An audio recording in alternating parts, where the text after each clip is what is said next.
Instead of always starting with a 3D volume, it is sometimes easier to model a 3D object from a 2D shape. 2D shapes, or splines in 3ds Max terminology, are simple geometric shapes that you typically draw in an orthographic view. There are many splines to choose from, starting with the line command. The creation method options are different based on the version of 3ds Max you are using. The drag type option defaults to Bezier in 3ds Max, while it is set to corner in 3ds Max Design. This is also true when you load Max or Design initial settings using the custom UI and default switcher. In corner Bezier mode, you create linear segments with a single click in the viewport and curved segments with a click and drag.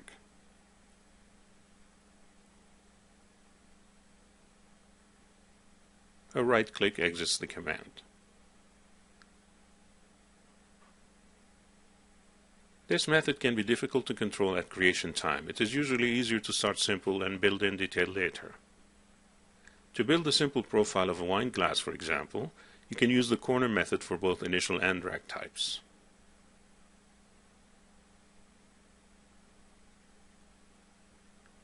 Keep in mind that holding the Shift key constrains your movement in orthogonal mode. 5 points, 4 segments is all you need to start. In the Modify panel, you can access the sub-element of the 2D shape you created: vertex, segment, and spline. In vertex mode, you can easily relocate one or more vertices using the Move tool.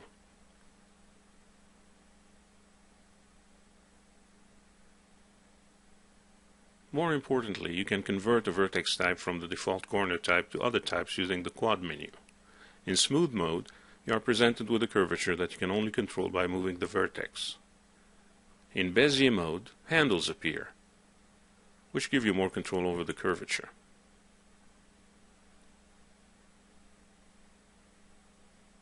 As you zoom in, you'll notice that the edges are not so smooth. This can be controlled by increasing the number of steps in the interpolation rollout. The adaptive option provides another smoothing method. This method increases the number of steps when the segments are curved and decreases them when the segments are linear. The Bezier corner method breaks the handles so you can control each one independently.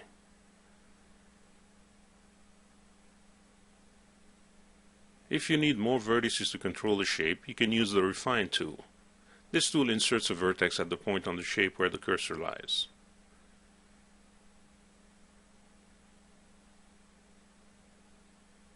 Segment mode lets you edit segments between vertices.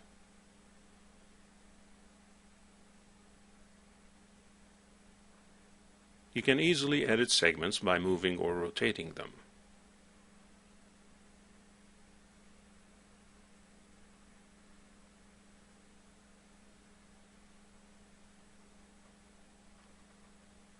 More importantly, you can divide the segment into different sections.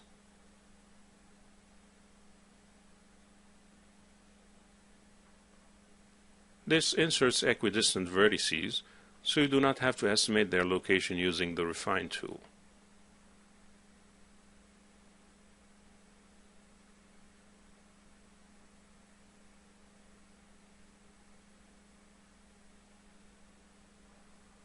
In Spline mode, you edit the shape globally.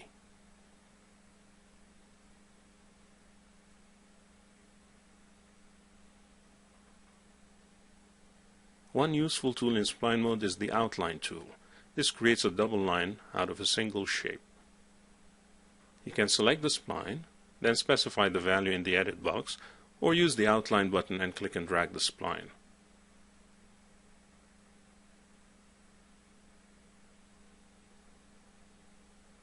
This created some hard edges. You can adjust them back at the vertex level. You can use commands such as chamfer and fillet to edit vertices. Chamfer creates cut corners, and fillet creates round corners.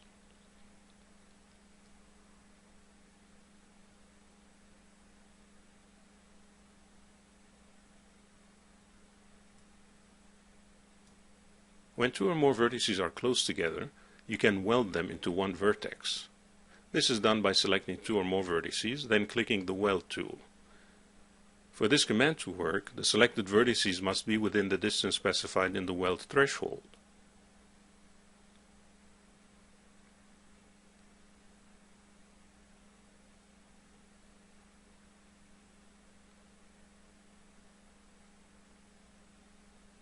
Keep in mind that only the line command gives you direct access to subcomponents. Other shapes are parametric, and you can only access their subobjects after converting them to an editable spline or by adding an edit spline modifier. For example, a simple tabletop can be created using the rectangle tool.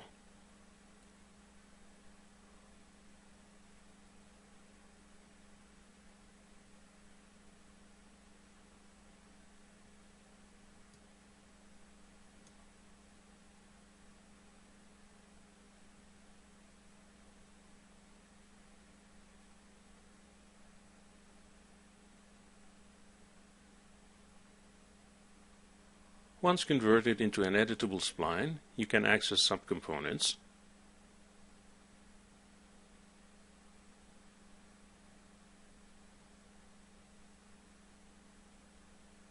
divide segments,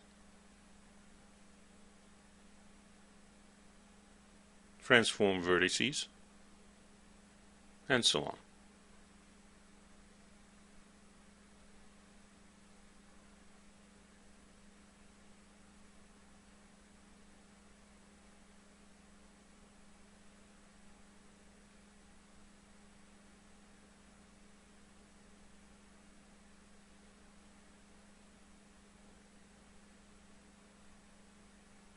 When you create multiple shapes, you can attach them to one spline and perform Boolean operations to clean them up.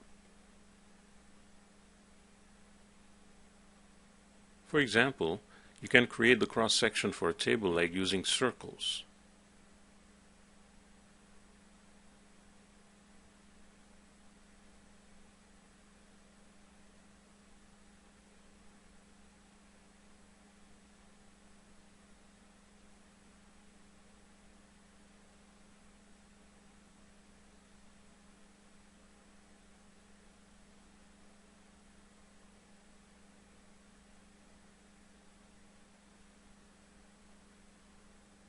Since these shapes are parametric, you need to turn one of them into an editable spline first. Once that is done, you can use the Attach tool to make the other splines part of the original. Remember to exit the Attach tool when you are done.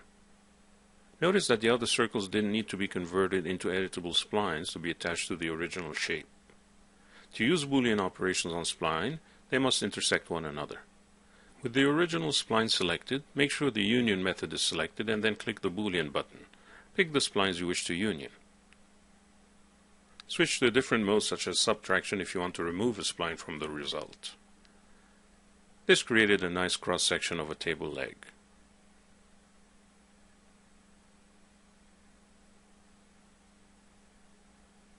If you need to scale a 2D shape, always perform a scale at the subobject level to retain its integrity.